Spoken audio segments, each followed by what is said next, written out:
So I'm getting a lot of questions from students about what is the employment world going to look like when you get done? How is this going to play out for you when it comes to getting a job? Whether it's 3 months from now, 6 months from now, a year from now, 2 years from now. What's going to be out here for me? And that's a fair question. We're all walking in kind of uncharted territory right here, but here's what I know for sure, and here's a few ideas of things you can do right now while you're students, while you're working through your education program that may help you kind of weather the storm as well. Number one, let me reassure you, yes, there will be jobs out here for you. Number one. The employers that are out there right now are taking a deep breath and they're working through all the different financial aspects of what's going on. But one thing is true and going to be consistent. We need chiropractors. As you know, the Department of Homeland Security just yesterday reinforced the idea that chiropractors, among many other healthcare providers, are deemed essential services. Really interesting concept, but thank God it is. So yes, there will be jobs out here for you. The employers are going to button up a little bit right now, watch your expenses, but at the end of the day, we need the young doctors coming through the funnel to backfill as these senior doctors begin to retire, just as they always have. So what can you do now as you're thinking about this as a student? What things can you be doing and working on to help increase the likelihood that that job is going to be there for you? Well, before we start worrying about filling out your job application, if you're a T1 or a T2 or a T4 or T5, whether you're in the acupuncture program, the DC program, the massage program, whatever program you may be in, my belief is, before we can begin thinking about that job for you, and yes, again, there will be a job out here for you, I want you to spend some time, take some time to stop and think about what you want. Visualize what you want. Where do you want to practice? How do you want to practice? What type of patients do you want to practice? What does the place you're going to be working in look like, feel like? Now, if you're a T2 listening to this, you're like, I have no idea. And I totally get that. But here's where I'm going with this. From all the many years of listening to coaches and advisors and reading material and being coached myself, one of the strongest tools that I've been given is the ability to visualize, really internalize what it is that I'm looking for.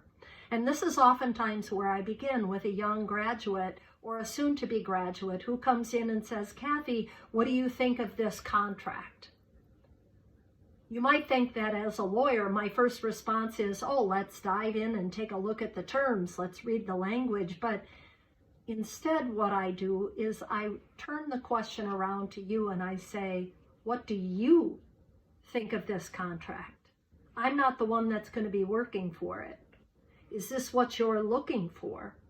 And sometimes the soon-to-be graduate is a little not concerned, but confused with that statement. And here's what I mean.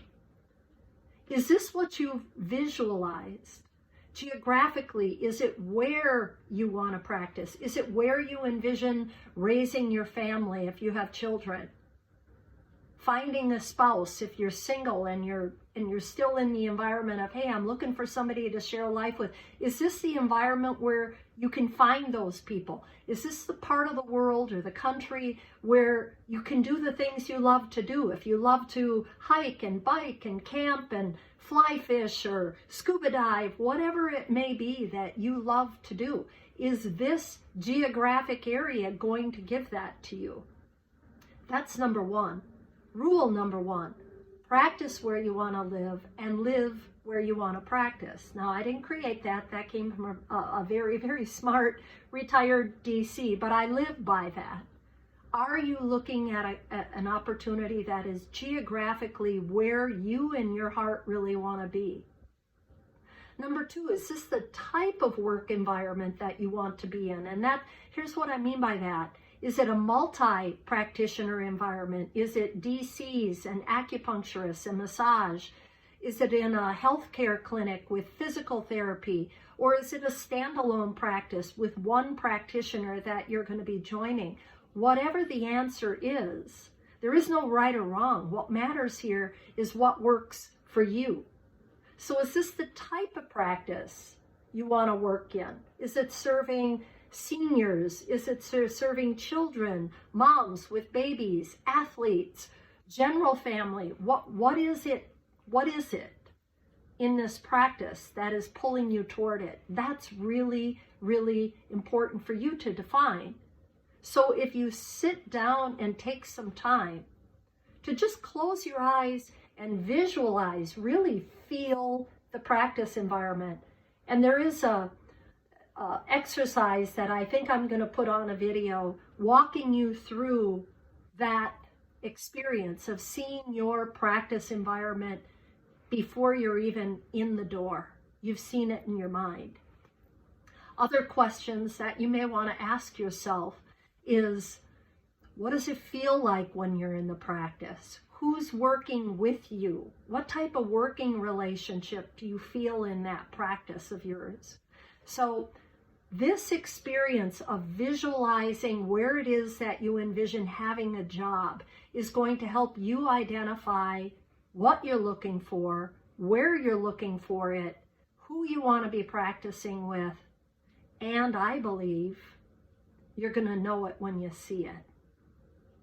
So while we have some time, in addition to training and studying and taking tests and exams, I encourage you to get quiet and do some personal work. Just play with this. Have fun with the idea, because that's going to help you define the future employment that we're going to get for you.